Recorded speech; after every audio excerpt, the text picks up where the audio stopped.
Segona jornada de l'escola i torn per Antoni de la Torre, un professor que aplica a les seues classes des de fa anys les TIC, Tecnologies d'Informació i Comunicació. Deia Confuci que calia passar a l'acció per a comprendre, i eixe principi l'aplica, convençut com està que les TIC permeten gestionar millor l'alumnat i captar l'atenció de més alumnes. Normalment els estudiants s'interessen més per a participar, a produir, a investigar, manipular programes i utilitats, crear i presentar els seus productes als companys.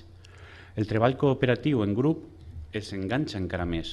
L'escola, per tant, ha de ser una escola 2.0 que permet la comunicació simultània i alfabetitza els joves de l'era digital. Sense la formació adequada, els individus seran més vulnerables a la dependència tecnològica i, per tant, manipulables. Aprendre a comunicar-se i a col·laborar en les xarxes socials hauria de ser també una altra de les finalitats de l'escola 2.0. De la Torre ja fa temps que proposa als seus alumnes treballar en wikis, perquè això reforça la capacitat de crear de manera compartida. El wiki és un lloc web per al treball en col·laboració, que pot ser editat des del navegador pels usuaris.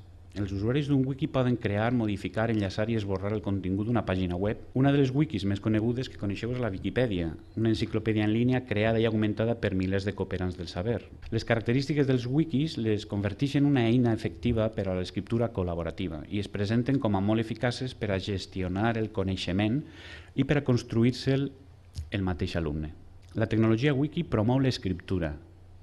El format hipertext simplificat dels wikis permet concentrar-se en el contingut.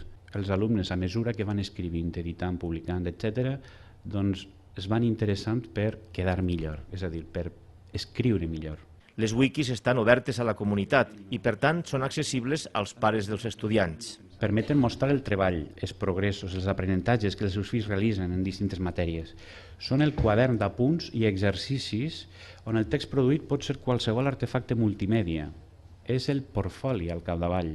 Allí poden veure què lligen els fills, què escriuen i opinen, què investiguen, quins treballs fan i com els presenten, quins coneixements del món aporten, quina profunditat i maduresa mostren, quin domini tenen de la tecnologia i grau de creativitat. Allí poden trobar rastres de la personalitat del fill que se'ls escapa o poden trobar un bon pretext d'interès per la tasca que duen entre mans. Antoni de la Torre concretà tots aquests principis generals en algunes de les experiències que ha tingut amb els seus deixebles.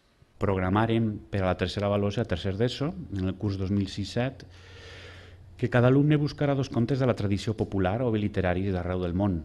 La recerca la realitzarien entre familiars, consultant els llibres de casa, buscant en la xarxa, això va ser més fàcil. Les narracions no havien de ser massa extenses.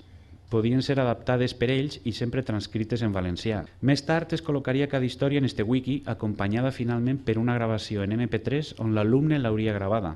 Després de llegir Diccionari per a ociosos, de Joan Fuster, professor i alumnes acordaren fer-ne un altre imitant l'estil fusterià i també treballaren les històries del senyor Coina, de Bertolt Brecht. Molts alumnes es van veure influïts per l'estil de Fuster en l'enriquiment consegüent de la capacitat de raonament, d'escriptura, sobretot d'analitzar les coses, no? A Brecht el van trobar molt seriós i massa profund o massa afectat, no? pel temps i per l'època, mentre que l'escepticisme de Fuster i d'alguna forma la ironia, l'humor, etc., doncs els va arribar. Els joves van quedar impactats amb els contes inclosos en Pel·lícula verge, Contes perversos, de Jordi Sierra i Fabre. Són molt durs al voltant de l'explotació infantil, la violència, infàncies truncades, anorèxia, separacions familiars, etc. No? Sobretot la situació de la dona i de la xiqueta en el tercer món. Amb aquest llibre podíem activar una sèrie d'activitats, com era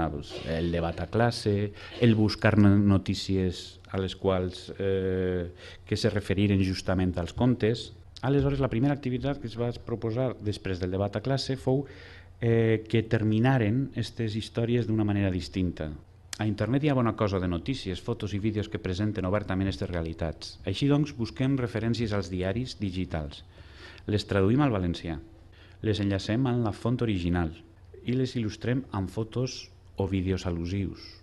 El docent convidat a aquesta 4a edició de l'escola explica també quin ús fa de l'altra gran eina que aplica a les seues classes, el relat digital. És una narració en qualsevol suport electrònic, àudio, vídeo, fotos contínues en diaporama, compartida en la web 2.0 amb propòsit educatiu, personal o publicitari.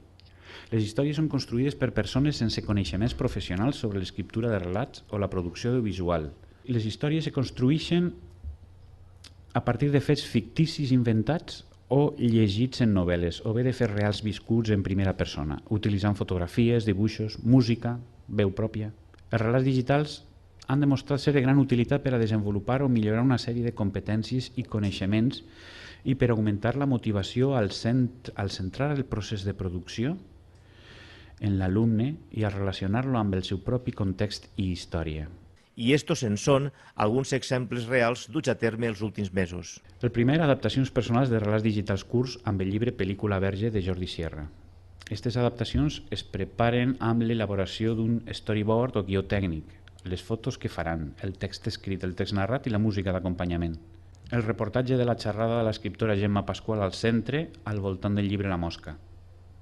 Se'n va fer un muntó de fotos de la visita.